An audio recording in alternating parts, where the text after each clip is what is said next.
Jemaat yang berbahagia, terimalah salam dari kami. Selamat pagi, Salam. Di pagi yang cerah ini, mari kita sediakan waktu kita sejenak untuk merenungkan firman Tuhan yang menjadi kekuatan dalam hidup kita. Marilah kita berdoa. Tuhan Yesus Raja Surga, kiranya melimpahkan berkat, sukacita, kebahagiaan, dan damai sejahtera untuk kita semua umat-Nya. Amin. Firman Tuhan yang menjadi renungan kita hari ini, Rabu 5 Mei 2021, tertulis dalam kitab Ibrani pasal 13 ayat 6. Sebab itu, dengan yakin kita dapat berkata, Tuhan adalah penolongku. Aku tidak akan takut. Apakah yang dapat dilakukan manusia terhadap aku? Demikianlah firman Tuhan. Salah satu musuh yang terbesar manusia adalah ketakutan. Perasaan takut dapat merusak kesehatan. Satu, melemahkan saraf otak sehingga tidak dapat lagi berpikir dengan jernih. Yang kedua, melemahkan saraf-saraf dalam tubuh sehingga menurunkan imunitas tubuh. Yang ketiga, menaikkan detak jantung, maka manusia akan menderita sakit jantung. Yang keempat, membuat susah tidur sehingga relaksasi saraf dalam tubuh terganggu. Padahal satu-satunya cara untuk menghilangkan ketegangan saraf dalam tubuh hanyalah dengan jam tidur yang cukup. 5. Membuat orang putus asa, tidak mempunyai harapan lagi, akhirnya bisa bertindak nekat bunuh diri. 6. Membuat orang kehilangan pegangan hidup, tidak percaya lagi kepada kuasa Tuhan. Jemaat yang berbahagia, firman Tuhan hari ini berkata, janganlah takut. Tuhan adalah sebagai penolong. Sukacita dan kebahagiaan melingkupi dan membungkus hidup Adam dan Hawa di Taman Eden.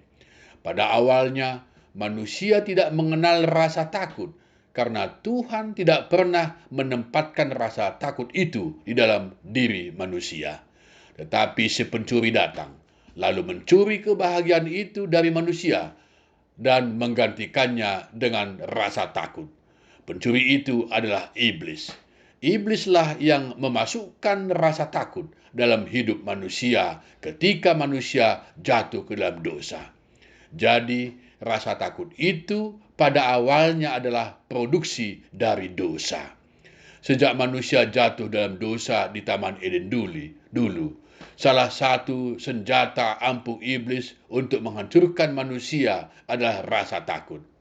Maka rasa takut itu menjadi musuh yang harus disingkirkan oleh setiap manusia. Kemungkinan besar manusia tidak sanggup melawan rasa takut. Justru disitulah manusia itu membutuhkan seorang penolong. Jemaat yang berbahagia, menurut data dari Worldometer tanggal 30 April 2021, COVID-19 sudah menelan korban sebanyak 151.117.679 jiwa, dengan perincian yang meninggal sebanyak 3.179.187 orang dan yang sembuh dari penyakit COVID sebanyak 129.049.971 orang. Jadi COVID-19 juga adalah menghancurkan perekonomian dunia. Sekarang apapun yang kita hadapi saat ini, yang terpapar COVID-19, terkena sakit kanker, sakit tumor, sakit stroke, sakit jantung, sakit ginjal, kolesterol, sakit gula, asam urat, atau sakit hati, benci, dendam, iri hati, sombong, angkuh, atau belum punya jodoh, terkena PHK, atau putus asa, tidak punya harapan lagi, bahkan imanmu tergoncang. Tuhan berkata, jangan takut. Kita mempunyai seorang penolong. Dia adalah Yesus Kristus. Hanya Tuhan Yesus yang sanggup menghancurkan ketakutanmu, menghancurkan kuasa dosa, kuasa maut, dan kuasa iblis. Maka setiap umat manusia harus datang kepada Tuhan Yesus, harus percaya kepada Tuhan Yesus, dan harus berlindung kepada Tuhan Yesus, supaya menerima keselamatan, bebas dari rasa takut karena dosa, bebas dari kuasa maut, bebas dari belenggu iblis. Hanya orang yang percaya kepada Tuhan Yesus sajalah yang berhak menerima sukacita, menerima kebahagiaan, dan menerima kehidupan yang kekal di surga. Karena Tuhan Yesuslah Raja dan penguasa tunggal di surga dan di dunia. Amin. Marilah kita berdoa. Bapa kami yang di surga, segala puji, hormat, dan kemuliaan kami sembahkan kepadamu. Oleh karena kasih-Mu, kami masih dapat hidup hingga pada pagi ini. Saat ini kami datang ke hadirat-Mu untuk menyerahkan seluruh kehidupan kami ke dalam perlindungan-Mu. Berikanlah kepada kami iman yang teguh untuk melakukan kehendak-Mu. Limpahkan kepada kami kesehatan, kekuatan, rejeki, panjang umur, sukacita, kebahagiaan, dan damai sejahtera.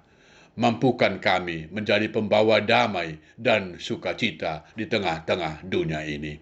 Berkati semua umat-Mu yang sedang berbaring karena sakit, yang berada di rumah, atau yang sedang berada di rumah sakit. Tuhan, jamah tubuh mereka. Engkau sembuhkan umat-Mu. Yang sedang berduka, Tuhan hiburkan mereka. Yang sedang menghadapi pergumulan dan masalah, Tuhan tolong mereka. Yang sedang kesulitan dalam ekonomi, Tuhan limpahkan kepada mereka rezeki. Berkatilah semua hamba-Mu, agar selalu bersyukur dan bersukacita memberikan firman-Mu. Tuntunlah kami semua umat-Mu, agar tetap setia dan tunduk kepada kehendak-Mu. Ajarlah kami agar selalu mengutamakan Engkau di dalam seluruh gerak langkah hidup kami. Berkatilah rakyat, pemerintah, bangsa dan negara kami Indonesia, agar sanggup menyelesaikan segala persoalan dan masalah yang dihadapi, sehingga negara kami Indonesia dapat menjadi negara yang maju dan hebat. Ampunilah segala dosa dan kesalahan kami, karena kami suci dan kudus di hadapan-Mu.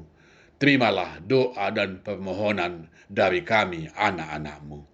Anugerah dari Tuhan kita Yesus Kristus dan kasih setia dari Allah Bapa dan persekutuan dari Roh Kudus menyertai kamu semua. Amin.